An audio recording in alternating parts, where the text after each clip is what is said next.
At the height of the Cold War, the sky was no longer just airspace. It was a battlefield. Invisible lines divided the world, and crossing them could start a war. Satellites were still limited.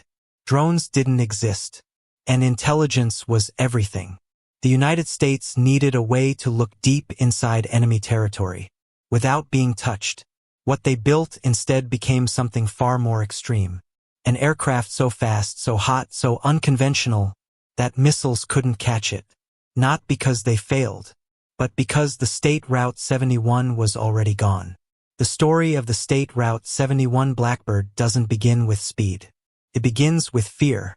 After the U-2 incident in 1960, when a high-altitude spy plane was shot down over the Soviet Union, one thing became clear. Flying high was no longer enough. Surface-to-air missiles were improving fast. Radar was spreading. Reaction times were shrinking. The era of slow, untouchable surveillance aircraft was over. If the next reconnaissance plane was going to survive, it wouldn't outrun radar. It would outrun everything else. Kelly Johnson and the engineers at Lockheed Skunk Works reached a radical conclusion. Defense was pointless. Stealth didn't yet exist. Countermeasures were limited. So instead of trying to avoid missiles, they would outrun them. Not a little faster, not marginally, but so fast that interception became mathematically impossible. The result was the State Route 71, a jet that looked like it belonged in the future. Sharp lines, black skin, engines unlike anything before, but appearances were deceptive. The real revolution wasn't how it looked. It was how it operated. The State Route 71 was designed to cruise above Mach 3. That's over 3 times the speed of sound. At altitudes above 80,000 feet. At those speeds, friction with the air wasn't just resistance. It was heat. Extreme heat. The skin of the aircraft routinely exceeded 500 degrees Fahrenheit. Hot enough to soften conventional aluminum. So aluminum was abandoned entirely. The State Route 71 was built mostly from titanium, a metal so difficult to work with that the U.S. had to secretly buy it from the Soviet Union, the very country the aircraft was designed to spy on. But even titanium expands under heat. A lot. The State Route 71 on the ground leaked fuel. Constantly. Gaps were intentionally built into the structure. Only at cruise speed, when the airframe heated up and expanded, did the aircraft seal itself. It was never meant to be perfect on the runway. It was meant to be perfect at Mach 3. Fuel itself became a problem. Regular jet fuel would ignite from the heat. So the State Route 71 used a special fuel with a very high flash point. So stable that it couldn't be lit with a match. To ignite it, the engines used a chemical called triethylborane. Every engine start produced a flash of green flame. Controlled. Violent. Unmistakable. The engines were masterpieces of controlled chaos. At low speeds, they behaved like turbojets. At high speeds, they transitioned into something closer to ramjets. Most of the thrust at cruise didn't come from burning fuel. It came from the shockwaves generated by the aircraft itself. The State Route 71 didn't fight physics. It exploited it. Flying that fast created a new problem. Navigation. At Mach 3, a small error becomes a massive mistake. The Blackbird crossed entire countries in minutes. Pilots couldn't rely on visual landmarks. They couldn't rely on conventional navigation systems. So the State Route 71 used an advanced inertial navigation system, so accurate it could detect the rotation of the Earth beneath it. This wasn't just flying. It was orbital-level precision inside the atmosphere. And then there were the missiles. The moment the State Route 71 appeared on enemy radar, missile batteries reacted. Launch warnings lit up the cockpit. Pilots saw them constantly, but they didn't evade. They didn't turn. They didn't descend. They did the opposite. They accelerated. Surface-to-air missiles are fast. Very fast. But they have limits. They burn fuel quickly. They climb aggressively. They follow predicted intercept paths. The State Route 71 broke those predictions. At full speed, it was already at the edge of missile envelopes. By the time a missile reached altitude, The Blackbird had simply outrun the solution. Over its operational life, more than 4,000 missiles were launched at the State Route 71.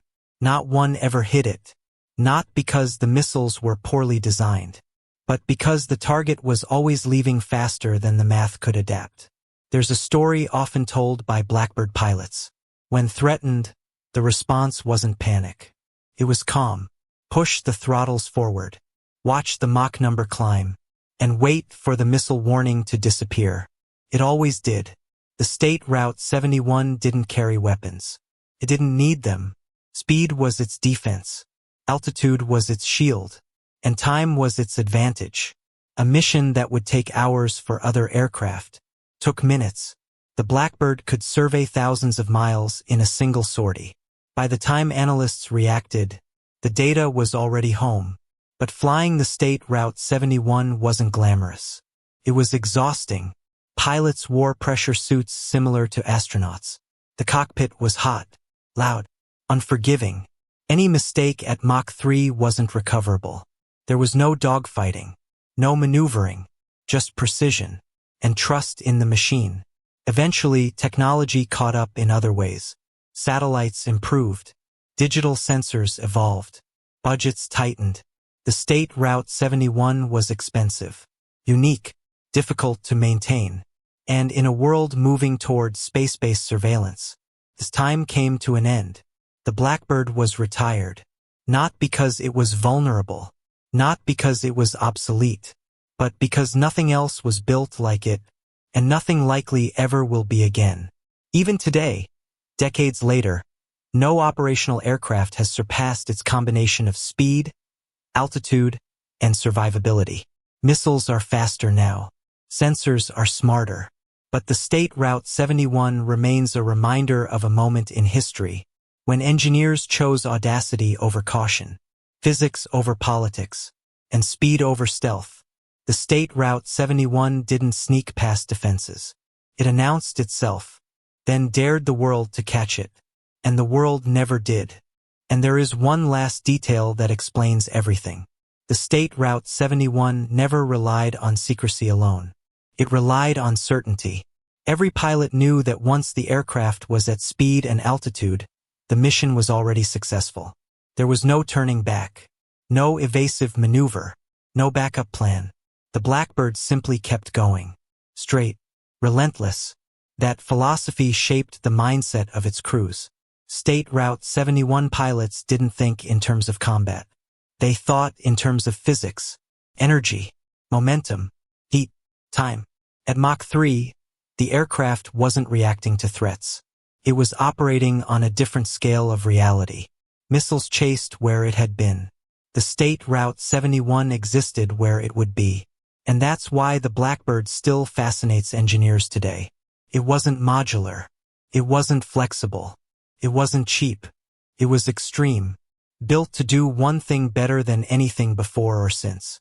And to do it without compromise. Modern aircraft rely on software updates. The State Route 71 relied on metal expanding at thousands of degrees. Modern systems rely on networks. The State Route 71 relied on math that could not be argued with. You could see it. You could track it. You could shoot at it. But you could never reach it. In many ways, the State Route 71 represents a fork in history. One path led to stealth, drones, and automation.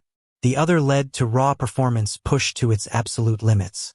The Blackbird was the last aircraft to fully commit to that second path. And it went farther than anyone expected. Even today, its records stand. Even today, engineers study it. Even today, nothing quite compares. Not because we can't build something faster, but because we no longer choose to build something that extreme. The State Route 71 wasn't just faster than missiles. It was faster than hesitation, faster than bureaucracy, faster than fear. It was proof that, for a brief moment in history, human ambition outran everything pointed at it. And that is why the Blackbird still matters. Not as a relic, but as a reminder that sometimes the boldest answer isn't hiding better, it's going faster than anyone believes possible. And when the State Route 71 finally landed for the last time, it did so quietly. No victory parade. No dramatic farewell. Just an aircraft rolling to a stop after a mission profile no one else could replicate. Because the Blackbird never needed applause. Its success was measured in what never happened. No shootdowns. No captures. No intercepted missions. In an era defined by paranoia and escalation, the State Route 71 gathered intelligence without firing a single shot. It didn't provoke wars. Prevented them. There is something almost poetic about that.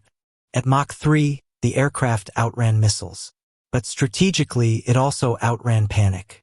By seeing first, leaders didn't have to guess. By knowing, they didn't have to overreact. Speed didn't just protect the aircraft.